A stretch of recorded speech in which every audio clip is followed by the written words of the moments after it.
Good morning सभी को। तो मैं अभी ये देखूँगी मुनीरा जगत NCERT 11th क्लास की है।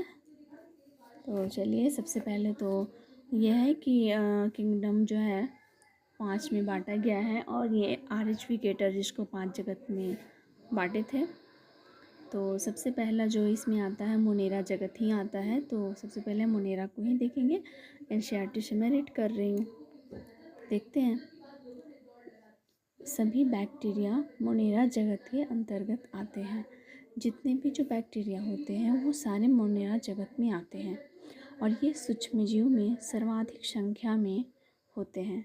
सूक्ष्मजीव में क्या होते हैं? ये सर्वाधिक संख्या में होते हैं और लगभग सभी स्थानों पर पाए जाते हैं। यहाँ पे यह है कि मुनीरा जगत के जो भी इसमें मुनीरा जगत में सारे जितने भी बैक्टीरिया हैं वो सारे इसी जगत में आते हैं और ये जो है हर जगह पे पाए जाते हैं। मुट्ठी भर मिट्टी में सैकड़ों प्रकार के बैक्टीरिया देखे गए हैं।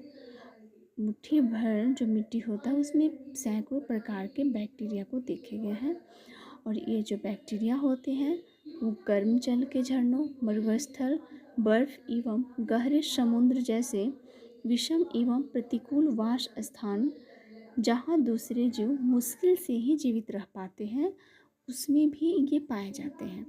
मतलब जहाँ पे ये बोल रहा है कि गर्म झरना हो, मरुस्थल हो, बर्फ़ हो, गहरे समुद्र हो, हर जगह पे ये पाए जाते हैं। जहाँ पे दूसरे जीव को रहना मुश्किल होता है फिर भी वहाँ पे बैक्टीरिया मिलते हैं। कई बैक्टीरिया तो अन्य जीवों पर या उनके भीतर परजीवी के रूप में भी रहते हैं। देखिए, बैक्टीरिया को उनके आकार के आधार पर 4 समूह बांट दिया गया है। इनको बैक्टीरिया को शेप के आधार पर 4 समूहों में बांट दिया गया है। तो देखते हैं यहाँ गोलाकार कोकस जो है जिसको बहुवचन में कोकाई बोला जाता है। छड़ाकार बैसिलस है जो बहुवचन में बैसिलाई बोलते हैं, कॉमा आकार के हैं। फिर विब्रियम जो बहुवचन में विब्रिया बोला जाता है तथा सर्पिलाकार अस्पाइरलम बहुवचन में अस्पाइरला बोला जाता है। तो इधर देखते हैं फिगर के माध्यम से इसे। पहला है कोकाई जो स्ट्रेप्टोकोकाई बैक्टीरिया कहा जाता है जिसको।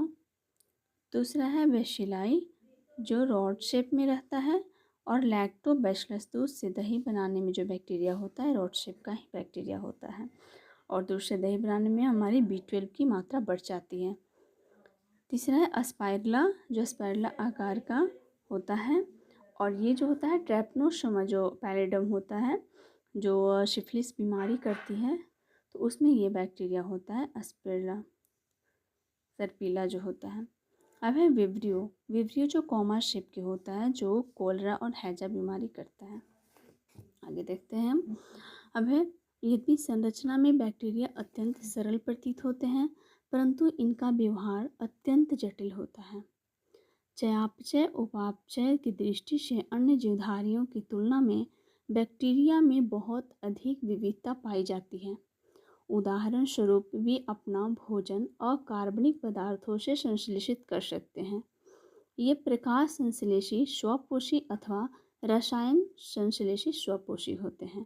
यहाँ पे बैक्टीरिया को दो भोजन के आधार पे कैसे कैसे इन लोग करते हैं उसके आधार पे एक तो होते हैं जो प्रकाश संश्लेषी जिसको हम लोग स्वपोषी बोलते हैं, एक होता है रसायन का संश्लेषण करके अपना भोजन को बनाते हैं।